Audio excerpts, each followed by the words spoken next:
بھارت کے بدنام زمانہ تحقیقاتی ادارے NIA نے مقبوضہ جموں کشمیر کے مختلف اضلاع میں بڑے پیمانے پر گھروں پر چھاپوں اور تلاشی کی کارروائیاں شروع کی ہیں، جس سے کشمیری عوام کو درپیش مشکلات کا سلسلہ مزید دراز ہو گیا ہے۔ NIA کی ٹیموں نے بھارتی پیراملٹری اور پولیس اہلکاروں کے ہمراہ کپواڑہ، ریاسی، ڈوڈا، ادھمپور، رامبن اور کشتواڑ اضلاع میں کئی دیہات اور قصبوں میں گھروں پر چھاپے مارے۔ یہ چھاپے مقبوضہ علاقے میں جاری پکڑ دکڑ کی کارروائیوں کا حصہ ہیں۔ قابض انتظامیہ آزادی پسند کارکنوں، تاجروں اور عام شہریوں کو مسلسل ہراساں کر رہی ہے۔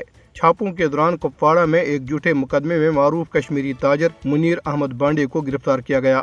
کل جماعتی حریت کانفرنس نے مقبوضہ کشمیر میں نہتے کشمیریوں پر ڈھائے جانے والے مظالم میں تیزی کی شدید مذمت کرتے ہوئے کہا ہے کہ کشمیریوں کو اپنے ناقابل تنسیق حق خودارادیت کا مطالبہ کرنے پر اجتماعی سزا دی جا رہی ہے۔ حریت کانفرنس کے ترجمان ایڈوکیٹ عبدالرشید منہاس نے سری نگر میں جاری ایک بیان میں بھارتی فوجیوں اور ایجنسیوں کی طرف سے بڑے پیمانے پر جاری انسانی حقوق کی خلاف ورزیوں کو اجاگر کیا۔ انہوں نے واضح کیا کہ مقبوضہ علاقے میں ماورائے عدالت قتل، جبری گرفتاریاں اور املاک کی ضبطگی ایک معمول بن چکا ہے۔ حریت ترجمان نے مزید کہا کہ حریت رہنماؤں سمیت ہزاروں کشمیری جھوٹے مقدمات میں جیلوں میں قید ہیں۔ انہوں نے انسانی حقوق کی بین الاقوامی تنظیموں پر زور دیا کہ وہ نہتے کشمیریوں کو بھارتی ظلم و تشدد سے نجات دلائیں۔